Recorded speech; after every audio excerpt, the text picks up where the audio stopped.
오늘 하나님께서 우리에게 주신 말씀은 고린도전서 15장 16절부터 20절까지의 말씀입니다. 오늘 주신 말씀 함께 읽어 올리겠습니다. 죽은 사람들이 살아나는 일이 없다면 그리스도께서 살아나신 일도 없었을 것입니다.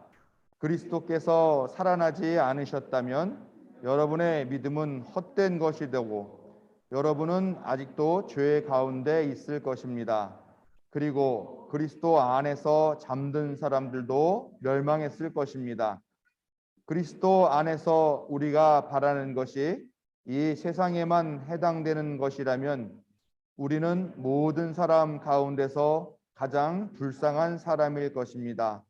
그러나 이제 그리스도께서는 죽은 사람들 가운데서 살아나셔서 잠든 사람들의 첫 열매가 되셨습니다. 아멘. 사순절의 기다림을 마치고 이제 부활의 아침을 맞았습니다. 죽음을 넘어 하나님의 존귀한 형상 따라 지음받은 생명을 회복하는 복된 절기를 이 봄에 맞이하며 생명의 충만한 기운으로 새 힘을 얻고 하나님 나라를 향해 한 걸음씩 나아가는 성도들에게 하나님의 크신 은혜, 생명의 능력, 또 부활의 은총이 가득하시기를 성어버이 성자, 성령의 이름으로 축원합니다. 다들 인사 한번 나누시죠. 부활을 축하합니다. 네. 네, 부활의 기쁨이 함께 하시기를 바랍니다.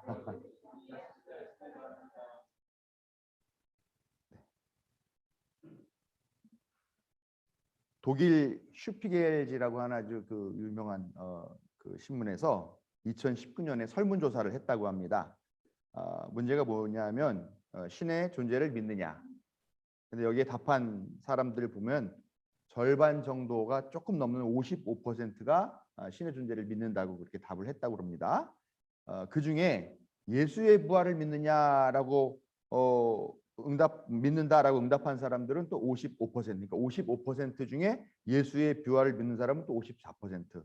그럼 이 54%를 또 종교별로 나눠 보니까 가톨릭 신자 중에서는 61%가 예수의 부활을 믿는다고 말했고, 개신교 신자는 58%가 믿는다고 얘기를 했고요. 또 비그리스도인들, 그러니까 교회 기독교 관계가 없는 사람들은 22%가 예수의 부활을 믿는다라고 대답을 했다고 합니다. 즉 독일의 가톨릭 신자들 중에서 신은 믿지만 예수의 부활을 믿지 않는 사람은 가톨릭은 39%, 그다음에 개신교회는 42%.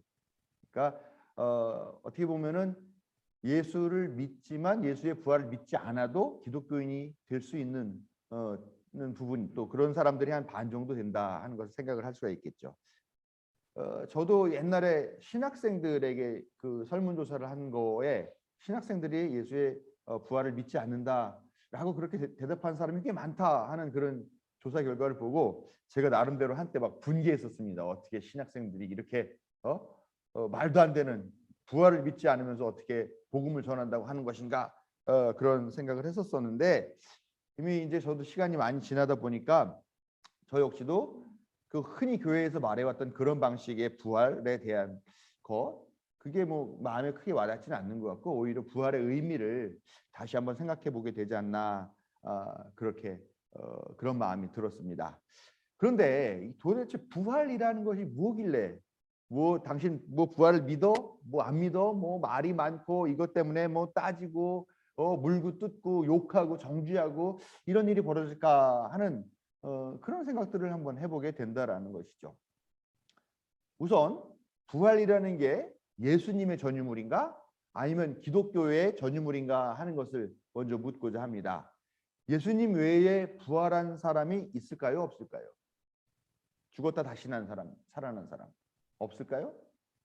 그러나 있습니다. 성서에서도 여러 가지 부활 사건들이 나오고 있습니다. 구약 성서에 보면은 선지자 엘리야가 사르밧 과부의 아들을 살려주는 그런 이야기가 나오고요. 또 엘리야 선지자의 제자인 엘리사가 수넴이라고 하는 곳의 여인의 아들을 또 살려줍니다. 이 아들은 엘리사가 말하자면 점지해가지고 아들을 낳게 된 그런 아들이었는데 갑자기 머리가 아프다 그러더니 갑자기 죽어버렸어요. 그래서 엘리사가 가가지고 그 아들을 살려냅니다. 또 어떤 사람들이 장사를 지내려고 시신을 메고 가는데 갑자기 산적대가 나타났어요. 그러니까 허겁지겁 놀라가지고 이 시신을 내던지고 도망을 갔어요. 근데 어디다 내던졌냐면은 엘리사의 엘리사의 묘지 거기다가 던져놓고 왔다는 거예요. 그랬더니 이 시신이 엘리사의 뼈에 닿아서 갑자기 살아났다. 그런 이야기들이 또 열왕기하 13장에 나옵니다. 그 이제 신약 성서로 넘어오면 우리가 너무나 잘 아는 이야기, 예수님이 나사로를 살리셨죠.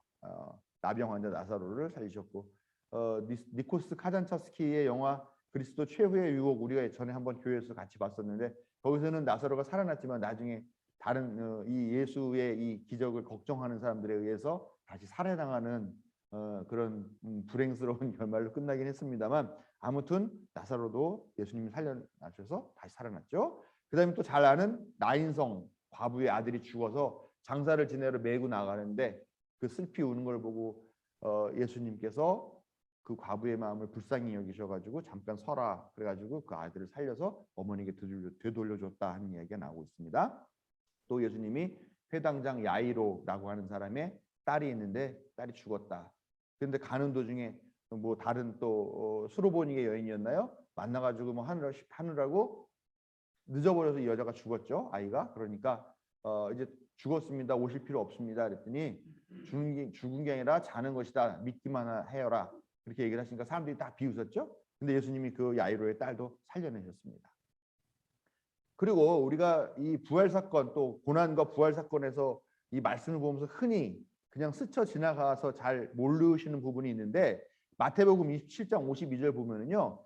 예수님께서 숨을 거두시는 순간에 일어났던 일이 나와요. 근데 거기에 어떤 사건이 있었냐면 돌아가시는 순간에 무덤이 열리고 잠자던 많은 성도들의 몸이 살아났다라고 하는 그런 기적이 있어요. 그러니까 예수님이 돌아가셨는데 무덤을 열고 이 죽었던 사람들이 나와가지고 멀쩡하게 돌아다니는 그런 일이 있었다라고 하는 그런 보도가 있습니다. 뭐 실제로 그런 일이 있었는지 없었는지 모르겠습니다만 성서는 그렇게 보도를 하고 있죠. 또 예수님의 제자 때로 넘어가면 베드로가 요빠의 여제자인 다비다라고 하는 사람이 있는데 아주 봉사를 말 잘하고 헌신적이었던 그런 사람인데 병에 걸려서 죽습니다. 베드로가 이 여자를 또 살려내고죠. 또 바울도 강론을 하고 있는데 3층 난간에 앉아가지고 말씀을 듣던 청년 유두고라고 하는 사람이 있는데 깜빡깜빡 졸다가 떨어져 죽습니다. 그러니까 이 바울이 와서 또 이 청년을 살려내는 거죠. 그러니까 이 교회라고 하는 곳에서 사실 부활이라고 하는 거죠. 초대교회에서 부활이라고 하는 사건은 전혀 새로운 사건은 아니에요. 이미 예수님이 부활하셨다고 하는 그 사건 이전에도 이미 부활 사건이 여러 개가 있었고 그런 전승들도 있었다라는 것이죠. 그 옛날 사람들은 부활에 대해서 신뢰했습니다. 우리는 뭐 다 물어보면 예수님 믿는 사람들도 한 45% 정도가 예수님 부활 못 믿습니다라고 이야기를 하죠. 지나가는 사람 붙잡고 나서 죽은 사람이 다시 살아날 수 있다고 믿습니까? 그러면 미친 사람 아니야? 아마 이렇게 얘기를 할 거라는 것이죠. 그러나 옛날 사람들은 사실 부활에 대해서 다 믿고 있었습니다. 심지어는 예수님 자신도 돌아가시기 이전에 생전에 이미 부활한 존재가 아니냐라는 말을 듣기도 했어요. 예수님이 묻죠. 제자들에게 사람들이 나를 누구라고 하느냐. 그러니까 사람들이요. 제자들이 말하죠. 사람들이 스승님한테 엘리야라고도 하고 예레미야나 아니면 예언자 가운데 한 사람이 부활한 거다. 어떤 사람은 되살아난 세례 요한이라고도 합니다. 이렇게 이야기를 합니다. 헤롯이라고 하는 사람은 자기의 치부를 비판했던 세례 요한을 헤롯이 죽이죠. 항상 그게 불편했었는데 예수라는 사람이 즉 세례 요한의 제자였다고 하는데 세례 요한이 했던 이야기가 비슷한 얘기를 하고 돌아다니는 예수라는 사람이 있는데 헤롯은 이 예수를 되살아난 세례 요한이라고 생각을 했습니다. 그래서 내가 이 사람을 어떻게 해야 되는지 한번 만나서 확인해 보고 싶다라고 얘기를 하죠. 그런데 헤롯이 자기가 죽인 세례 요한이 어떤 사람인지 모르겠습니까? 다 알죠. 얼굴도 알고 다 알고 있는데 왜 예수가 세례 요한의 부활인지 혹시 아닐까라고 하는 그런 생각을 하면서 확인하고 싶어 했을까?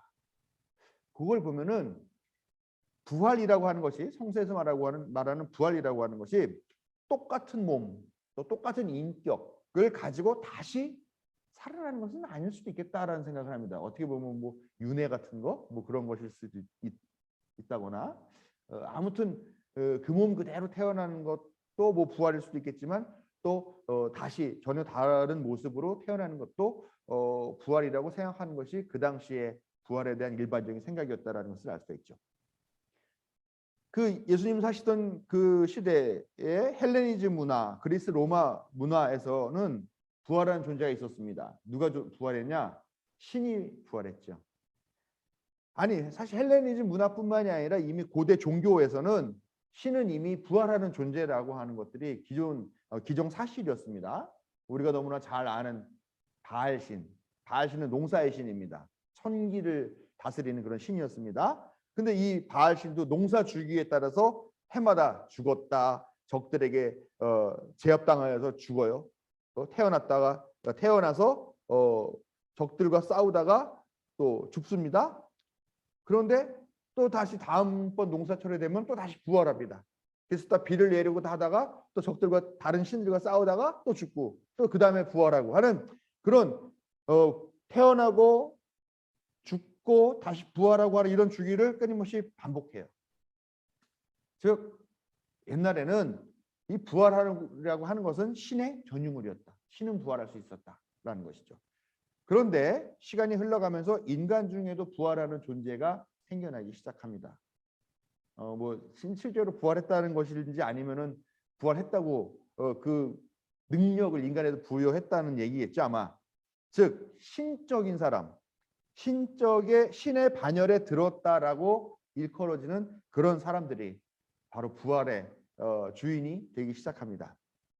헬레니즘 문화권에서는 아주 유능하고 유력하고 권력 있고 유명하고 또 예를 들면 전쟁이나 아니면 어떤 큰 위기에 의해 가지고 민족이 도탄에 빠졌을 때 나타나 가지고 그 백성을 구해준 그런 뭐 영웅 뭐 이런 사람들 아니면 큰 업적을 이룬 황제 예를 들면 아우구스투스 황제 같은 사람 팍스 로마의 평화 세계의 평화라는 것을 이뤄낸 그런 권력자들은 부활한다고 믿었습니다. 실제로 아우구스투스 황제는 죽고 난 다음에 이 사람은 사실은 신이었다라고 하는 그런 승인을 받고 신으로 추앙되고 예배에서 그 황제를 예배해야 하고 또 찬송하고 그렇게 믿음의 대상으로 그렇게 삼았기도 했다라는 것이죠. 사람들은 실제로 아우구스투스가 부활할 것이라고 굳게 믿었다고 합니다. 이게 정말 어떤 원리인지는 모르겠습니다만 아무튼 신의 능력에 버금가는 그런 대단한 일을 이룬 사람이 나타나면 사람들은 그가 혹시 예전에 그 유력했던 그 어느 누구 황제의 부활이 아닐까 하는 생각을 갖고 믿기에 주저하지 않았던 것이 과거의 사고방식이었다는 것이죠. 그리고요 우리가 뭐 메시아 많이 하는데 사실 메시아도 유다 백성들 안에서는 다윗의 환생이라고 믿었습니다. 다윗과 같은 사람이 나타날 거라고 믿었습니다. 다윗과 같은 그런 능력을 휘둘러서 다시 세계를 제패할 그런 존재가 바로 메시아이다고 믿었다라는 것이죠. 문제는 그럼 예수 같은 사람도 부활할 수 있느냐라는 것이에요. 왜? 예수가 어때서? 우리는 당연히 예수만 부활할 수 있지 무슨 황제가 부활해 무슨 신이 부활해 무슨 바알 신이 부활해 아니야 다 가짜야. 우리는 확실하게 예수님만 부활했다고 믿어라고 우리는 쉽게 고백합니다만 그 당시의 사상으로 봤을 때 예수님이 부활할 수 있느냐 이게 매우 중요한 아주 핵심 논쟁거리였다는 것이죠. 왜냐? 예수가 누구냐? 갈릴리의 나사렛이라고 하는 그런 식민지 동네에 들어본 적도 없는 아주 조그만 촌동네 거기에서 목수의 아들로 태어난 사람입니다. 그리고 실제 그의 직업이 목수였던가 아니면 그냥 농사짓는 소작농 신세를 전전하던 사람이었고 글도 읽을 줄 모르는 문맹자였죠. 그 예수라는 사람 주위에는 어떤 사람이 있습니까? 장애인, 창녀, 세금 징수하는 사람, 또 온갖 여자들 당시 사람 취급 못 받았었죠. 남성에 속한 제물로 취급받았었죠. 또 온갖 죄인이라고 하는 그런 손가락질 받은 사람들만 드글드글 그 주위에 있고 그들과 어울렸다라는 것이죠. 대부분 다 소외된 사람, 사회적 약자, 또 떨거지, 소모품 같은 그런 사람과 어울렸었던 사람이 바로 예수님입니다. 게다가 그는 어떤 삶을 살다 어떻게 죽었느냐? 대로마 제국과 헤롯 왕과 그리고 유대교 조직 앞에 까불고 대들고 하다가 반역죄인으로 몰려서 저주받은 죽음인 나무에 달려 죽는 사형을 당한 사람입니다. 한마디로 말해서 별 볼 일 없는 사람이고요. 죄인이고요. 저주받은 사람이고요. 온갖 쓰레기 같은 사람들과 어울리는 그런 마찬가지의 쓰레기 같은 사람입니다.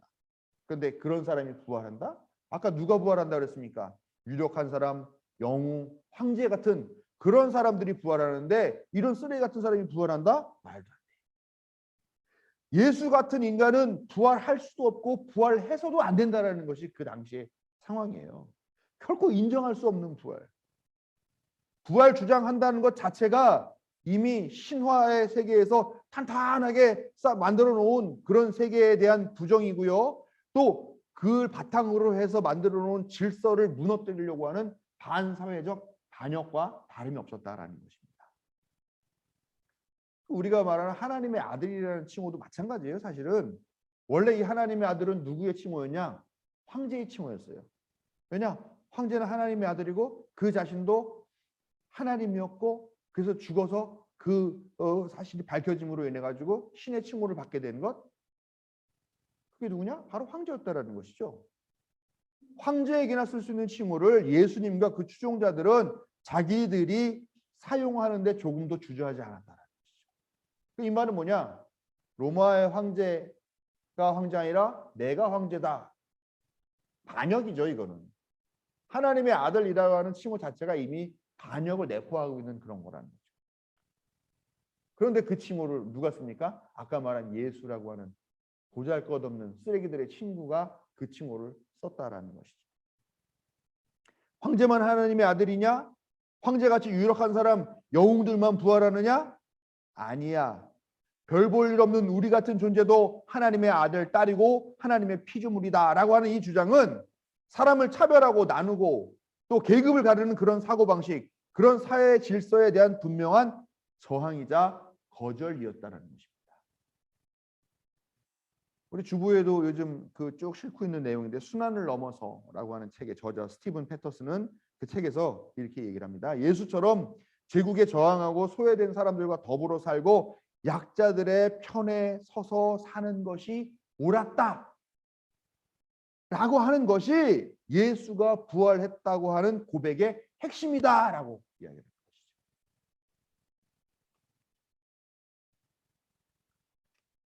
하나님의 아들이라는 고귀한 존재적 정체성을 갖고 또 부활한다라고 하는 것은 오직 가진 자와 섬김 받는 자, 권력자들만의 전유물이었습니다. 그러나 예수님은 가진 자들만의 세상과 그 기준에 저항하여서 내가 사는 이 삶에 또 이 죽음이 옳았다라고 하는 것을 보여주었고 부활이 바로 그 증거라는 것을 우리가 종교적인 상징으로 이해할 수가 있다는 것입니다. 그런 의미에서 예수님의 부활은 첫 열매예요. 그동안 권력자들만 부활한다라고 하는 그런 세상이었어요. 그런데 작은 자, 낮은 자, 평범한 자도 다 하나님의 자녀라고 하는 이 첫 번째 선언을 예수님이 하신 거고 그것을 하나님께서 부활의 첫 열매로 인정하셨다는 것입니다. 그런데요, 예수님의 부활을 몇 번째 열매라고 얘기했다고요? 첫 번째 열매. 왜 유일한 열매라고 하지 않고 첫 번째 열매라고 얘기를 했을까? 이걸 우리가 주의 깊게 봐야 돼요.